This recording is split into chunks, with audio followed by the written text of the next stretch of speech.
कुम्हार की बेटी बोली, राजकुमार है तो क्या। राजा विजयदत्त का राज्य बहुत शक्तिशाली और समृद्ध था, जिस पर वो शासन करता था। राजा विजयदत्त जितना वीर था उतना ही न्यायप्रिय भी था। उसका एक ही पुत्र था, राजकुमार चारुमल। चारुमल युवावस्था में कदम रख चुका था। साहसी था पर मन से बहुत कोमल था। उसी राज्य के एक छोटे गांव में एक साधारण कुम्हार रहता था। मिट्टी से बर्तन बनाना ही उसकी जिंदगी थी। उसकी एक बेटी थी सुमैया। सुमैया सिर्फ सुंदर ही नहीं थी, बल्कि आत्मसम्मान और साहस से भरी हुई थी। उसका रंग गोरा और चमकदार था। लंबे काले बाल उसके पीठ तक लहराते थे।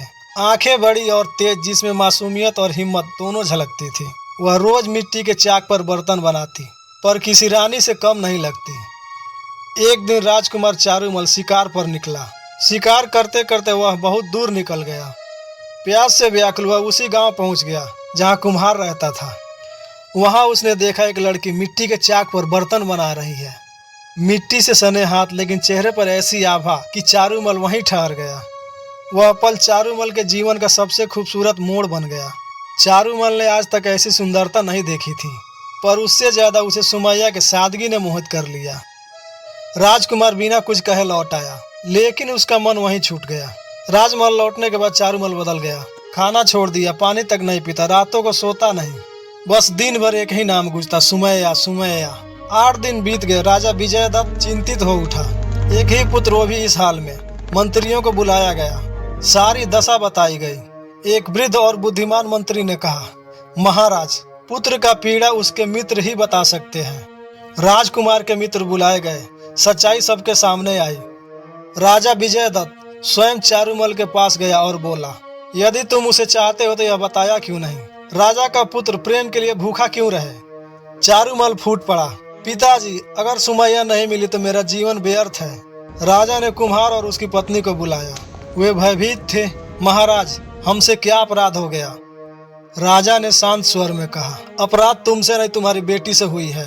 उसने मेरे बेटे का मन हर लिया है। मैं चाहता हूँ उसको सजा के तौर पे राजकुमार चारुमल से उसकी शादी करा दिया जाए। कुम्हार भय में था। इतना बड़ा महल, इतना बड़ा रिश्ता, कहीं उसकी बेटी की जिंदगी कोई खेल बनकर ना रह जाए। आखिरकार सुमैया से पूछा गया। सुमैया ने दृढ़ स्वर में कहा, अगर राजकुमार सम्मान के साथ मुझे अपनाते हैं तो मुझे ये विवाह स्वीकार है। धूमधाम से विवाह हुआ। कुम्हार की बेटी अब राजमहल की बहू थी। कुछ ही दिनों बाद दुश्मन राजा ने राज्य पर आक्रमण कर दिया। नई नई दुल्हन और सामने युद्ध। सुमैया डरी नहीं, वह चारुमल के साथ खड़ी रही, रणनीति बनाई, सैनिकों का हौसला अफजाई किया। पहली लड़ाई जीत ली गई, लेकिन दुश्मन दुगनी सेना के साथ फिर हमला किया।